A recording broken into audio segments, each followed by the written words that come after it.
Batman Day. Batman on Stoder's Shelf. We did the initial books that are kind of not in chronological order per se. Now I want to focus a little bit more on the Batshelf in chronological order. So we have here Batman Red Skies, DC Finest. This is pre-Crisis. This is pre-Crisis, right up until Crisis. The red skies indicate the event that was going across all of the DC comics at that particular time. Crisis on Infinite Earths, rebirth of the DC universe back in the late 80s. So these are the last issues right before everything was rebooted. Although Batman didn't have as big of a reboot as other books did.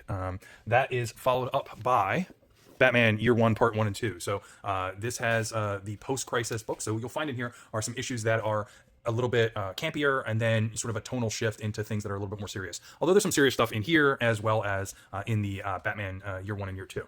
And then that is followed up in chronological order by the DC Finest Batman the Killing Joke and Other Stories.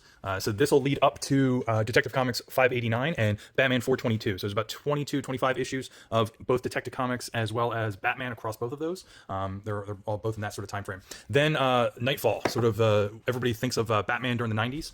So this is, I got the Prelude to Nightfall, Nightfall Volume 1 Broken Back, and Nightfall Volume 2 Who Rules the Night. So I have different editions of the Nightfall storyline. One of these days I'll end up rebuying, probably through DC Finest if they put it out, as opposed to getting the omnibus. But as you can see here from the spines, this is one specific collection here. This is a different collection. All the same stories, but the sort of volume numbers and what you would buy during that time. This is a sort of a thicker trade for Night Quest that I have. So I'm not double dipping with any of these. These are still in chronological order, but I am missing parts of it. And Night's End is where I end up with the Nightfall books. Now there is another volume to this, as you can kind of see from the way the spine's set up. I think it's called Trochia or something like that, and Prodigal. Don't have those, never got those. But the beginning of Nightfall, Broken Bat, is really where the good stuff's at, in my opinion. Not to say that it's all not good. A couple of thin trades here. Lonely Places Dying and a Death in a Family. These might actually be in the wrong chronological spot right now. But this is the death of Jason Todd, and this is the bringing about of the new Robin, not Dick Grayson, not Jason Todd. As you can see, this one's a little beat up. This is the Tim Drake introduction of Robin in here. Then this is where, before there was DC Finest, before I knew about Epic Collections, I was getting some thicker trades here, and have these in sort of chronological order. They're pretty much epic sized. So I got Batman Contagion, and then the whole Cataclysm crossover and into No Man's Land. This one was actually a little hard to find. I don't think I ended up overpaying. I think I paid less than cover price for it, but it took me a little while to find that one. So in the specific format, because there was, I think, 2 printings that look slightly different, and I wanted to get the newer printing just because of the paper quality and things like that, and have it match everything else.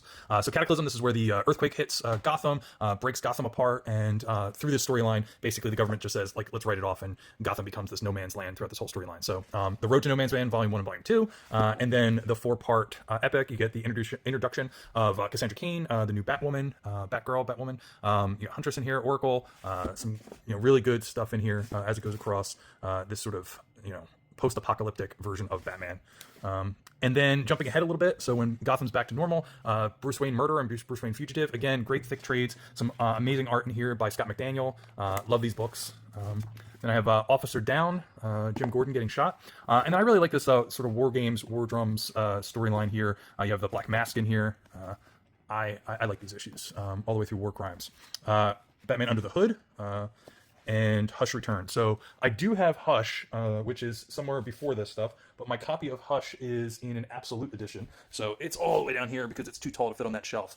So Hush is down there and fits in between these things.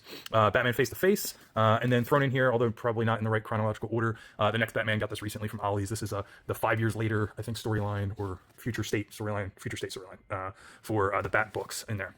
Batman Eternal, this was I think a 52-week limited series, weekly series that went, so collected in 3 volumes. Somebody will correct me if I'm not remembering that correctly. And then the follow-up to that, Batman and Robin Eternal. I don't think I've read that all the way through. I gotta sort of sit down and go through that. And then jumping into the new 52 for Detective Comics. These are all Ollie's purchases where I got these really cheap or on eBay. So I got volumes 1 through 4, and then 6, 7, and 8. So just missing a couple volumes. I think it was 9 volumes for this period of time. So volume 1 is where like Joker cuts his face off or something like that. You have some Tony Daniel work, Jason Fabok, all the way through until you get Francis Manipool here, who I really like his art. So I got a couple volumes of that. Out of order, just because the shelf has to have the sort of omnibuses together here. You have the Grant Morrison Batman. That stuff would be more, I think, before. Well, it's definitely before New 52, but it would be before, I think, Batman Eternal, but after the face-to-face stuff that's here. Batman and Robin. Batman and Son, basically. This is goes with my Superman book of Superman and Son, although it's not titled that. Just it's got the red cover that looks just like this. I do not have the Super Sons book, but I'll look to pick that up one of these days. And then Scott Snyder Batman. So I was collecting this and reading this when it came out on my iPad through Comixology. Comixology got bought out by Amazon at some point, and in my opinion, kind of got ruined. That app was amazing back in the day, but got volumes 1 and 2 of that. Follow that up by getting Dark Knight's Metal. Really love this first volume, Dark Knight's Metal. And then I got Dark Knight's Metal, Death Metal, which I thought was pretty cool. I liked the limited series, but when I tried to read the omnibus with all the sort of background materials and really understand everything, I was struggling a little bit. And I think that's because I really needed to get the Justice League by Scott Snyder volumes 1 and 2. Volumes 2 of this will be released this, I want to say October. So looking forward to that.